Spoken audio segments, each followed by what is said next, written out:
Inilah tempat-tempat persinggahan orang Israel. Setelah mereka keluar dari tanah Mesir, pasukan demi pasukan, di bawah pimpinan Musa dan Harun. Musa menuliskan perjalanan mereka dari tempat persinggahan ke tempat persinggahan sesuai dengan titah Tuhan. Dan inilah tempat-tempat persinggahan mereka dalam perjalanan mereka.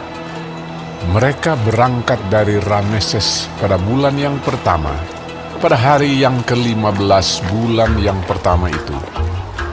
Pada hari sesudah Paskah, berjalanlah orang Israel keluar oleh tangan yang dinaikkan di depan mata semua orang Mesir, sementara orang Mesir sedang menguburkan orang-orang yang telah dibunuh Tuhan di antara mereka, yakni semua anak sulung, sebab Tuhan telah menjatuhkan hukuman-hukuman kepada para allah mereka. Berangkatlah orang Israel dari Rameses, lalu berkemah di Sukot. Mereka berangkat dari Sukot, lalu berkemah di Etam yang di tepi padang gurun. Mereka berangkat dari Etam, lalu balik kembali ke Pihahirot yang di depan Baal Zephon, kemudian berkemah di tentangan Migdol. Mereka berangkat dari Pihahirot dan lewat dari tengah-tengah laut ke padang gurun, lalu mereka berjalan 3 hari perjalanan jauhnya di padang gurun Etam. Kemudian mereka berkemah di Mara. Mereka berangkat dari Mara lalu sampai ke Elim. Di Elim ada 12 mata air dan 70 pohon korma. Di sanalah mereka berkemah. Mereka berangkat dari Elim lalu berkemah di tepi laut Teberau. Mereka berangkat dari laut Teberau lalu berkemah di padang gurun Sin. Mereka berangkat dari padang gurun Sin lalu berkemah di Dofka.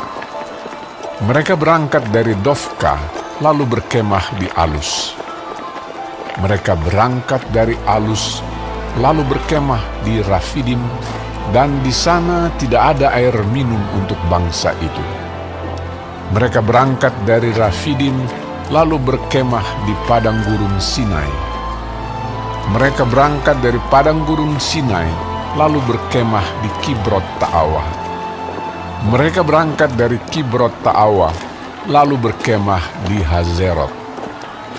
Mereka berangkat dari Hazerot lalu berkemah di Ritma. Mereka berangkat dari Ritma lalu berkemah di Rimon Peros. Mereka berangkat dari Rimon Peros lalu berkemah di Libna. Mereka berangkat dari Libna lalu berkemah di Risa. Mereka berangkat dari Risa lalu berkemah di Kehelata. Mereka berangkat dari Kehelata lalu berkemah di Har Syafer. Mereka berangkat dari Har Syafer lalu berkemah di Harada. Mereka berangkat dari Harada lalu berkemah di Makhelot. Mereka berangkat dari Makhelot lalu berkemah di Tahat. Mereka berangkat dari Tahat lalu berkemah di Tarah. Mereka berangkat dari Tarah lalu berkemah di Mitka. Mereka berangkat dari Mitka lalu berkemah di Hasmona. Mereka berangkat dari Hasmona lalu berkemah di Moserot. Mereka berangkat dari Moserot lalu berkemah di Bene Yaakan. Mereka berangkat dari Bene Yaakan lalu berkemah di Hor Gidgad. Mereka berangkat dari Hor Gidgad lalu berkemah di Yotbata. Mereka berangkat dari Yotbata lalu berkemah di Abrona. Mereka berangkat dari Abrona lalu berkemah di Ezion Geber. Mereka berangkat dari Ezion Geber lalu berkemah di padang gurun Zin, yaitu Kadesh. Mereka berangkat dari Kadesh lalu berkemah di Gunung Hor, di perbatasan tanah Edom. Ketika itu Imam Harun naik ke Gunung Hor sesuai dengan titah Tuhan, dan di situ ia mati pada tahun ke-40 sesudah orang Israel keluar dari tanah Mesir, pada bulan yang kelima, pada tanggal 1 bulan itu. Harun berumur 123 tahun ketika ia mati di Gunung Hor. Pada waktu itu, Raja negeri Arad, orang Kanaan itu yang tinggal di tanah Negeb, di tanah Kanaan, mendengar kabar tentang kedatangan orang Israel. Berangkatlah mereka dari Gunung Hor, lalu berkemah di Zalmona. Mereka berangkat dari Zalmona, lalu berkemah di Funon. Mereka berangkat dari Funon, lalu berkemah di Obot.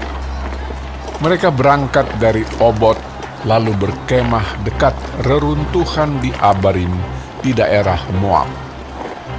Mereka berangkat dari reruntuhan itu, lalu berkemah di Dibon Gad. Mereka berangkat dari Dibon Gad, lalu berkemah di Almon di Blataim. Mereka berangkat dari Almon di Blataim, lalu berkemah di pegunungan Abarim di depan Nebo. Mereka berangkat dari pegunungan Abarim, lalu berkemah di dataran Moab di tepi sungai Yordan dekat Yerikho. Mereka berkemah di tepi sungai Yordan dari Bet Yesimot sampai ke Abel Sitim di dataran Moab. Tuhan berfirman kepada Musa di dataran Moab di tepi sungai Yordan dekat Yerikho. Berbicaralah kepada orang Israel, dan katakanlah kepada mereka, apabila kamu menyeberangi sungai Yordan ke tanah Kanaan, maka haruslah kamu menghalau semua penduduk negeri itu dari depanmu, dan membinasakan segala batu berukir kepunyaan mereka. Juga haruslah kamu membinasakan segala patung tuangan mereka, dan memusnahkan segala bukit pengorbanan mereka. Haruslah kamu menduduki negeri itu dan diam di sana, sebab kepadamulah kuberikan negeri itu untuk diduduki. Maka haruslah kamu membagi negeri itu sebagai milik pusaka dengan membuang undi menurut kaummu. Kepada yang besar jumlahnya, haruslah kamu memberikan milik pusaka yang besar, dan kepada yang kecil jumlahnya, haruslah kamu memberikan milik pusaka yang kecil, yang ditunjuk oleh undi bagi masing-masing. Itulah bagian undiannya. Menurut suku nenek moyangmu, haruslah kamu membagi milik pusaka itu. Tetapi jika kamu tidak menghalau penduduk negeri itu dari depanmu, maka orang-orang yang kamu tinggalkan hidup dari mereka akan menjadi seperti selumbar di matamu, dan seperti duri yang menusuk lambungmu, dan mereka akan menyesatkan kamu di negeri yang kamu diami itu. Maka akan kulakukan kepadamu seperti yang kurancang melakukan kepada mereka.